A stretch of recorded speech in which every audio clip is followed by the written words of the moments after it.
policies and guidelines. Procurement manual is utilized by CDTA staff, subsidiary employees, subgrantees, and contractors in procurement of goods and services necessary to advance CDTA mission. So we need a motion to approve the adoption of the revised procurement. So moved. Thank you, Jackie. Second by Mike. Any questions on this? Kind of an annual festivity here. And my understanding was in the committee that just minor changes, nothing that was out of the ordinary. Okay. So next was to approve. Hold on, let's get a vote on this first. All those in favor of approving the procurement manual, say aye. Aye. Any opposed? That's approved. Awesome. Keep going. Approve, now we're gonna look to approve a contract for bus wash soap. Again, Stacy presented to us, the bus wash soap is used part of regular maintenance and the current contract is set to expire. An invitation for bids was issued to provide estimated annual usage of soap by location. 24 vendors downloaded the invitation for bids and only one bid was received. Dynasty Chemical is the incumbent provider of bus wash soap and has performed satisfactorily. So we need a motion to approve a 3-year contract for the purchase of bus wash soap to be awarded to Dynasty Chemical Company or Corporation of Albany, New York for an estimated cost of $94,047. Thank you, Denise. Second, Jackie Falatico. Any comments? All those in favor say aye. Aye. Any opposed? That's approved. Next is the purchase of rail transformer for the Joseph L. Bruno station. Again, Stacy presented our committee with an overview of this. In December 2025, CDTA experienced a significant unanticipated loss of electrical power at the rail station in Rensselaer. The outage was determined to be caused by a failed transformer that was inoperable and not repairable, creating an imminent risk to station operations and service continuity. Pursuant to CDTA's emergency procurement authority under the procurement policy and due to the urgent need to restore power to prevent prolonged service disruption, high voltage electrical service HVES was engaged on an emergency basis to furnish and install a replacement transformer. So we need a motion to approve a retroactive contract to replace a transformer at the Joseph L. Bruno rail station with high voltage electrical service Inc. of Albany, New York for amount not to exceed $178,824. Jackie, thank you. Mike, second. We learned that it didn't really cause much of a disruption in services, but obviously needed to be replaced, and this would take care of it more formally. Any comments on this one? All those in favor say aye. Aye. Any opposed? It's approved. Next item is a contract for bus operator uniforms. Again, Stacy provided a good explanation on this. The existing contract for supply of bus operator uniforms has expired, necessitating establishment of a new agreement to ensure the continued availability of required apparel. A request for proposals was issued seeking qualified firms to provide an electronic uniform management program to facilitate efficient ordering, returns, and changes to employee rosters. Proposers were also required to submit pricing for individual uniform items based on estimated quantities. An evaluation committee comprised of transportation management and union leadership reviewed the remaining proposals and recommended that a contract be awarded to Hanover Uniforms in Baltimore, Maryland. So we need a motion to approve a 3-year contract with 2 optional renewal years to Hanover Uniforms in Baltimore, Maryland for operator uniforms in an amount not to exceed $1.2 million. Thank you, Jackie. Second by Denise. Again, any comments? It was good discussion about this at the committee meeting. All those in favor say aye. Aye. Any opposed? Approved. Great. Last on this list was federal operating assistance and approval of that. Melissa Shanley presented that to us. New York State Department of Transportation requires a CDTA board resolution prior to being reimbursed for expenses incurred as part of the agreement. This resolution allows us to execute an agreement with the New York State Department of Transportation to accept $493,500 for 50% of the operating assistance in Montgomery County. So we need a motion, a board resolution to approve a board resolution, New York State Department of Transportation to execute an agreement to accept the $493,000 $6,500 in funding. Great. Mike, second by Denise. Again, standard resolution. All those in favor say aye. Aye. Any opposed? That's approved. All right, now we're moving on to chapter 8, this novel. The monthly, we're gonna administrative discussion items, we'll talk about the monthly management report as well as the non-financial, financial and non-financial. We'll start with the financial. Trish Cooper presented it. With respect to revenues, our MRT revenue was 7.7% over budget for the month and 20% over budget year to date. Fares are almost 13.5% under budget for the month and 7% under budget year to date. Facilities income is under budget 1% for the month and 5.8% over budget year to date. With respect to expenses, wages are below budget, 15.4% for the month and 6.2% year to date. Materials and supplies are over budget, 34.7% due to large bills for shelter, glass cleaning, and bus supplies. Purchase transportation is under 7% for the month, but 3.4% over budget year to date. Fuel continues to be under budget, 15.2% for the month and 12% year to date. Year to date surplus of $4.9 million. Overall, our budget condition is satisfactory. I also wanted to say that we did talk about how beneficial that fuel contract was for us to lock in before things started to go a little crazy, so I think that was a real benefit to the organization. The non-financial report, Gary Guy, Rich Cordero presented this. System-wide ridership decreased by 4.2% year over year and 2.4% year to date in February, continuing the gradual decline seen in recent months. Buses are running reliably, external factors are the primary driver. On-time performance improved to 76.7% in February, up 4.3% year over year, with year to date at 71.5% or plus 2.3%. Schedule adherence continues to strengthen despite ridership variability. We are consistently outperforming last year, so good news there. The mean distance between service more than doubled year over year in February and is nearly 4 times higher year to date, reflecting significantly fewer in-service failures. Preventive maintenance for compliance remains above 98% year to date, and vehicle cost per mile has decreased both monthly and year to date. Total days not worked declined month over month from 9.73% in January to 8.77% in February, with both maintenance and transportation reflecting incremental improvement. However, levels remain elevated at 9.6% year over year and 7.4% year to date, with sick leave as the primary driver. By the way, I'm going to be testing everyone here on the percentages that I'm throwing out for each of these categories. Star missed trips increased 65.9% year over year and 22.9% year to date, driven largely by 2 bad operating days in February. Performance on all other days remains stable.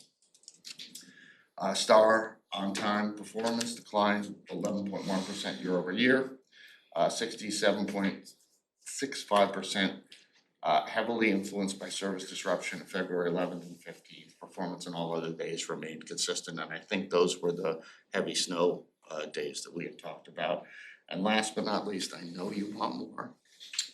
Star customer comments increased to 21.8% year over year and 53.6% year to date, reflecting higher service interaction levels. The next meeting of this committee is Thursday, April 23rd. But I think we're all really impressed by the direction that we're all heading in these areas. So it's a good meeting. Thanks. All right. Thank you, Peter. Anybody have any questions about that report? Great report. Did you write that one yourself? It's my thesis.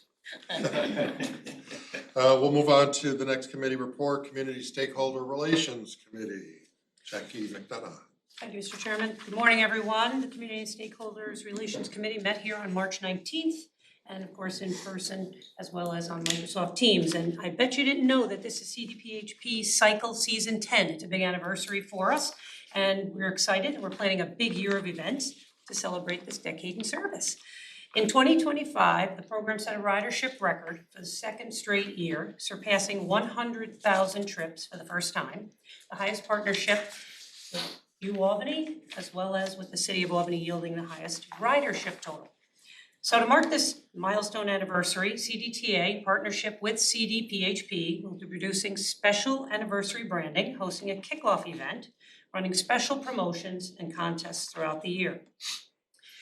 In addition, the program will add 100 new bicycles and 50 new electric assist bicycles to the fleet. The 2026 season is set to begin in early April. Very exciting. Jamie Caslow also presented an earned media report. In the past month, CDTA issued 3 press releases, generating 9 media stories across multiple outlets, both locally and nationally. Coverage highlighted our revamped Transit Ambassador Program and our annual State of CDTA address. Social media engagement continues to grow across all platforms. High-performing content featured a number of employees for Transit Employee Appreciation Day, celebrated on March 18th, and post for International Women's Day featuring many of the great women who make CDTA go. CDTA hosted the first State of CDTA specifically focused on employees. The event highlighted all of the new initiatives and activities that have been rolled out, including a first look at the newly updated core values and vision statement that we've all been working on. CDTA participated in multiple events in the community, including this Albany St. Patrick's Day Parade, where we carried a group of seniors from Menands who participate in the parade each year. Sounds fun. I was at the Hoosier Falls Parade, freezing, but that sounds like a fun parade in Albany. Upcoming events and activities include providing transportation for the New York State Department of Labor Dr. King event, career fair, and our annual bus and maintenance rodeo, with a new family fun day added for all employees to enjoy on May 30th. The next meeting of the committee is scheduled for Thursday, April 23rd, here and on Microsoft Teams at 10 a.m. Any questions? No, thank you. The next committee report for strategic operation planning is Mike Rashad. Yes, thank you, Mr. Chairman. The committee met last Thursday, 11 a.m. here at 110 Waterville Ave. We have 2 consent agenda items for the board today. First up is the approval of the fiscal year 2027 budget. Trish Cooper presented a balanced operating budget and 5-year capital plan developed through extensive engagement with the committee, board, and staff. The plan emphasizes financial discipline, service realignment, operational efficiencies, and long-term stability following the end of COVID-era funding. The fiscal year 27 operating budget totals $143.5 million, and a 5-year capital plan totals $278.6 million.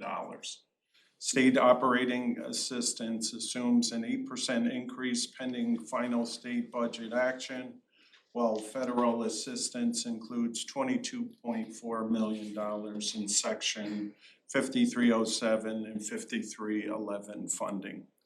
Mortgage recording tax revenue increased 7.9% due to improved interest rate conditions, while customer revenue declined 6.9%, reflecting ridership trends and service realignments.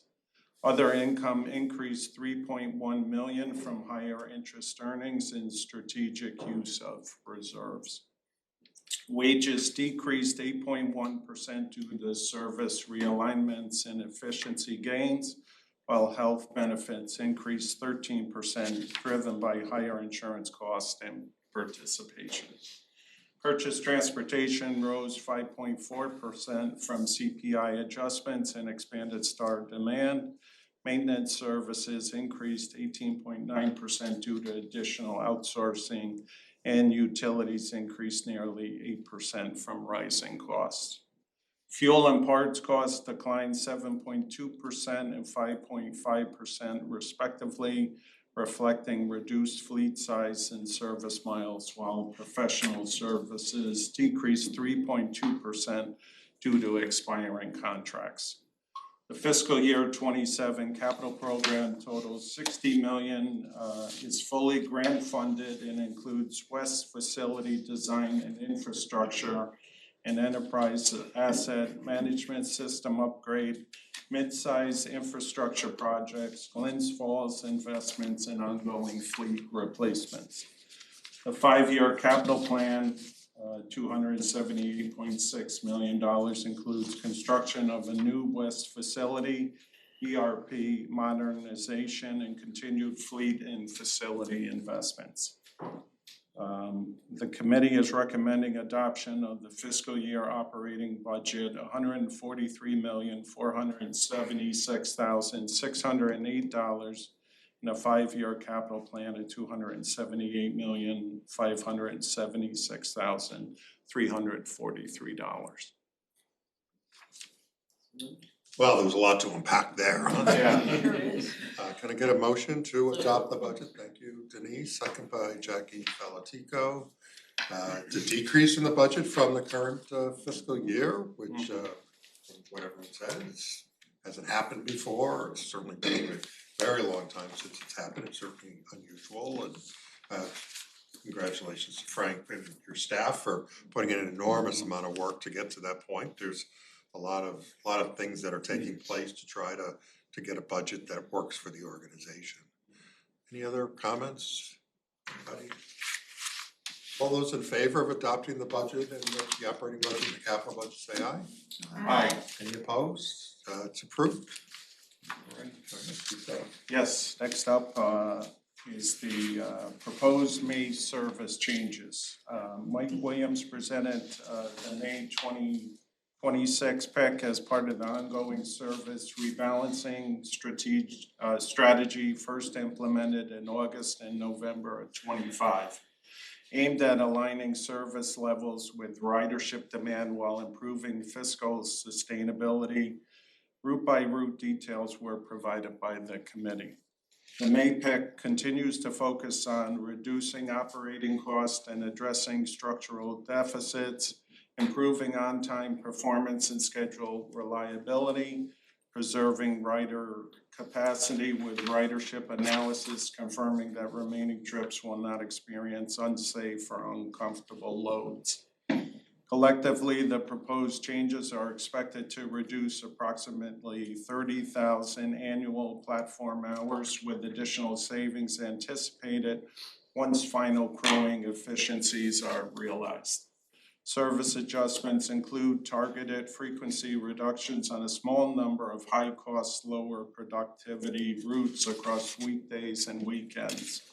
Minor span reductions on select routes by eliminating early morning and late night trips that consistently carry fewer than 5 passengers. Schedule and blocking adjustments in Schenectady, Saratoga, and Glens Falls to improve operational efficiency and reliability. Seasonal service changes are consistent with prior summers and include summer reductions on colleges and university routes, resumption of the Albany County Nature Bus, seasonal operation of Saratoga Springs and Glens Falls Lake George trolley services, including special event services. The May 26 PEC is scheduled to operate from May 24th to August 22nd, with public and stakeholder outreach planned following board action. The committee recommends approval of the May 26 service plan. Can I get a motion to approve the resolution? Peter, thank you. Second by Jackie McDonough. Any questions on this phase 3 of the service adjustments? All those in favor say aye. Aye. Any opposed? It's approved. Okay, and finally, the next meeting of the committee will be Thursday, April 23rd at 11 a.m. here at 110 Waterville Ave. And that concludes my report. All right, thank you, Mike. Yep. A lot of work went into both of those resolutions, and thank you to the staff again. There's a lot of things that are going on, a lot of moving parts. Frank, I'll kick it back to you for the CEO report. All right, thank you. The full report is in your packets, but I'll summarize. I think you said it earlier, there's a lot to unpack this month. But we're excited, spring's here. But also we're closing out a fiscal year that was, I think, 11 months in the making.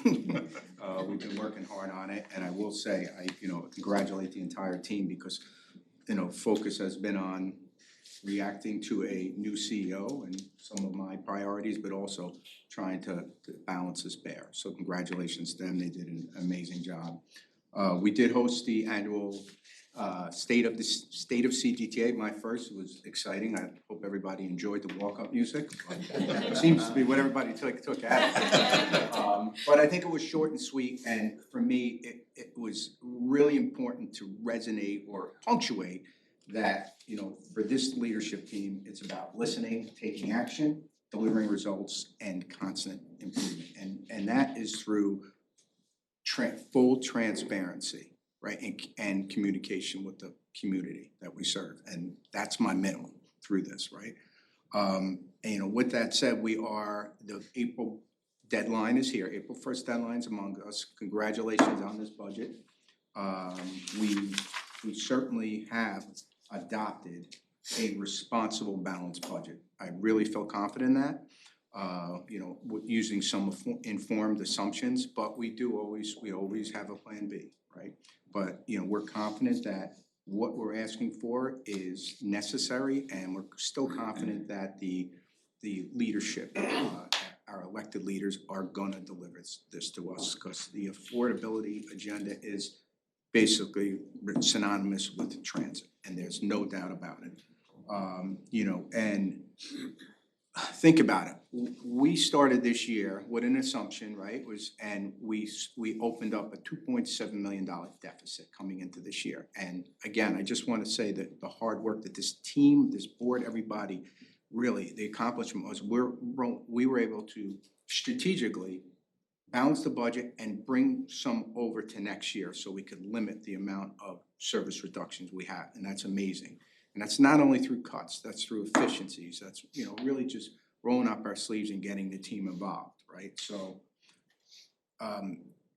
you know, we're gonna roll into phase 3 now. Phase 3 is necessary, it's not optimum, we know that. Phase 1 and phase 2 were necessary part of our TDP, but now when we roll into phase 3, some of these are necessities in order to have a responsible, balanced budget, which this team is now gonna be challenged further, because we have to be mindful, we have to watch performance, and we have to listen very closely to our customers and the community, because there may be some issues out there, we know it, and we're gonna have to react to the best of our ability. So I challenge the team, I'll be out there, we'll be watching it. And, you know, I gotta say, stay tuned with the state budget, because if the budget comes in at a different level than we actually budgeted for, we will be ready to actually adjust quickly and retain some of that service that we really would rather keep, right? The good news is phases 1 and phases 2 delivered what we wanted to deliver. It delivered savings, but actually delivered improved performance. And I commend everybody. We're seeing better on-time performance. We're seeing lower customer complaints, right? It was basically through thoughtful planning and review of the relevancy of today's time. So Mike Williams and your team, fantastic job. Thank you so much for that. But, you know, again, team, we have got to be focused as we roll out phase 3, because it's not if, it's when we're gonna have some feedback from the community that we have to be mindful of, right? And then finally, just wrapping it up, a few things. Employee engagement, I mentioned it at the State of CDTA, and I think we talk about it most every meeting, but employee engagement will remain a top priority for this organization, because the employees are what makes it happen, right? We began, you know, certainly was out of my comfort zone, but the coffee with the CEO is something we began this month, and we get out there and we just invite everybody who's available to have coffee and talk. Not so much business related, just so people get to know each other. It was a resounding success. I got a lot of feedback. A lot of our employees reached out to me just to say, hey, thanks, we never got to do that and get to know each other. We launched a Ride with the CEO campaign, right? So operators are able to request a ride with me, right? And Emily DeVito and I went out on the first Ride with the CEO on Friday, hit some routes, ordered some Flex vehicles. Great job, team. I mean, it was amazing how good the response to the Flex was. We wrote a couple lines, got out there on the 370. And we rode with bus operator Manuel, who really gave us really good insight, some tips, and it was just really good to be out there. We got to see a customer who got on board, nervous about using transit, not from the area, and we got to watch Emmanuel. She was actually in tears because she didn't know what to do. He's like, calm down, ma'am, I got you, and he was able to help her through it. So, you know, just realizing, go back to like why we fund transit, that's why we fund it. And, you know, we're celebrating, we celebrated Transit Employee Appreciation Day on the 18th. I wish we could have done more, but we were still running with schedules, balancing budgets, but we were out there handing out our caps that had our new drives acronym on the back for our core values, and the operators were really charged and enjoyed it. And now's the time, we're gonna move forward, we're gonna bring those values to life, right?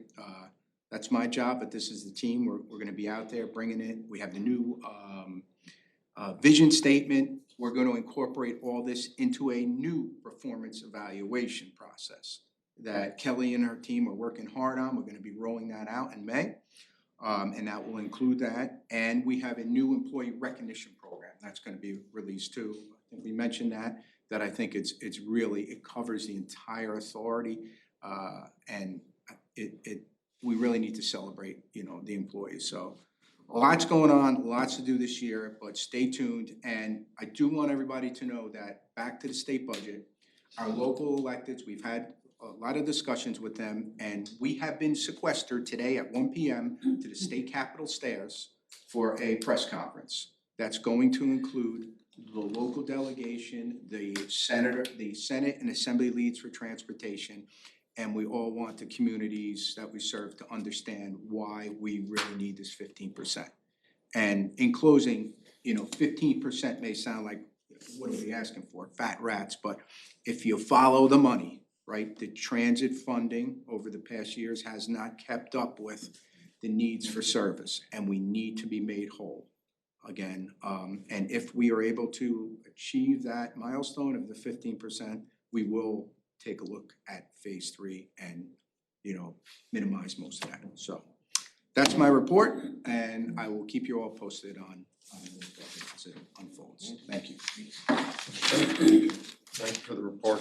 Do you have a bus driver's license? Can you drive a bus? Not anymore. I did, years ago, I did let my CDL expire for a stupid reason, so. Oh, yeah. There's the future of CDTA. There you go. Now, we have to welcome someone. Yeah. On March 9th, right? March Yeah, 9th? yeah. We welcome the latest CDTA family member, right? Ellie. Congratulations to you and Eileen and the entire family, and we hope that Eloise begins to watch the CDTA board meetings. As, you know, maybe one or two, right, passes on Miss Rachel and watches us instead. Very good, thank you. But congratulations to Mike Thank you and very the much. entire family, so. Yep, Great picture. thanks. Board member comments, anything anybody would like to, I'd like to just say, Frank, that report was terrific, just comprehensive. I wanted to, on behalf of the board, and I think everyone here, to thank you guys, because when you talk about efficiency often, it's a two-dimensional thing at minimum, but a lot of people look at it as cost cutting, but you emphasize the trimming of the budget while maintaining or improving service, and I think those two elements are key, and I appreciate everyone keeping their eye on that, because I think that's what we wanna do. Yep, for sure. Again, it's the team who delivered it, so. you've made a very interesting first year of service, Frank, so. Good on. More to come. Yep. Anything else from anyone? If not, our next meeting is April 29th, Wednesday morning, 9 a.m. here at 110 Waterville Avenue, and I'll take a motion to adjourn. Keith, second by Donna, we're adjourned. Have a great day, everybody. Thank you.